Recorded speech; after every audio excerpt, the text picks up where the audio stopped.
so the Albanese government will reportedly defer spending beyond the next financial year to minimise the size of budget deficits during an election campaign, as we just reported. We'll tell you twice, though. Joining us live now, National Senator Matt Canavan. Matt, good morning to you. So how do you feel about this?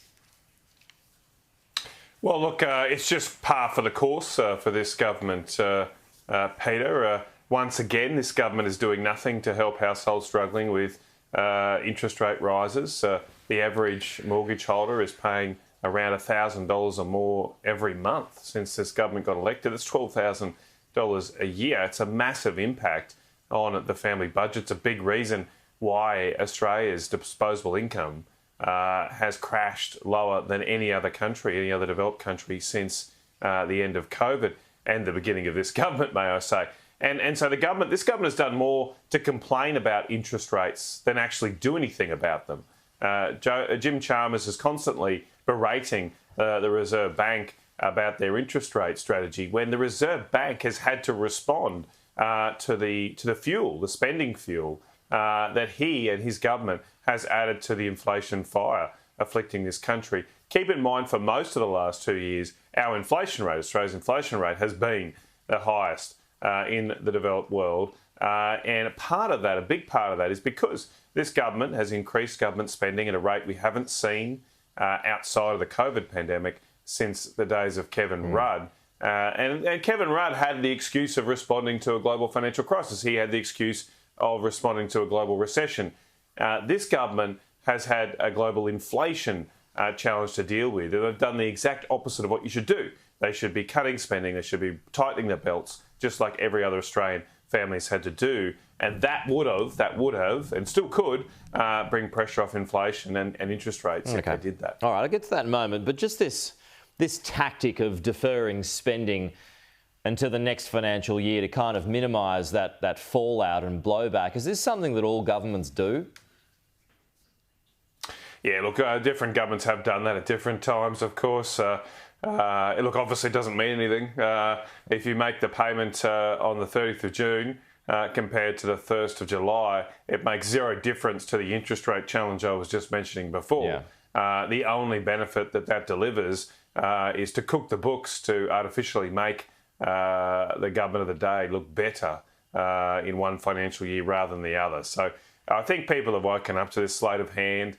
Yes, all governments have done it, I'll admit that, but it's been done so often now, it's a bit like the boy who cried wolf. Everybody's aware of it. I don't think it helps them much at all anyway. Okay, so let's get to that spending that you just talked about, though. So according to some of the leaked data today, $25 billion in extra spending. The government claims that's unavoidable, though, because it includes areas such as childcare and aged care, amongst others.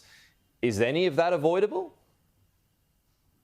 Well, look, it's a bit hard for me to exactly say without seeing the full detail in the mid-year financial update, or for this fiscal outlook, we'll see that soon. But it would appear from the commentary that it's not all unavoidable. So some of this will possibly be what's technically called automatic stabilisers. So if the unemployment rate's higher than expected, of course, unemployment payments, the dole effectively, will be higher than otherwise forecast. However, it would appear the government has also wrapped into this figure what is technically called policy decisions, where the government might change the rate of the dole rather than other people getting it, or any other spending parameter associated with welfare spending. That's definitely what the government has done the last few years. When I mentioned that this government has increased spending at a rate not seen since Kevin Rudd, that is based on the government's own figures, which separate out policy decisions from what I call parameter variations from things that change in the broader economy.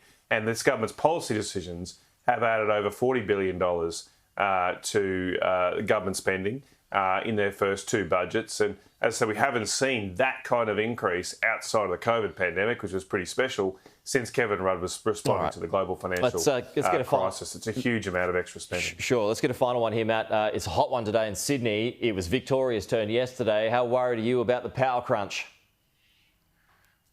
Look, it's just really concerning now, and it's such a shame that we have to worry in a country blessed with so much energy resources.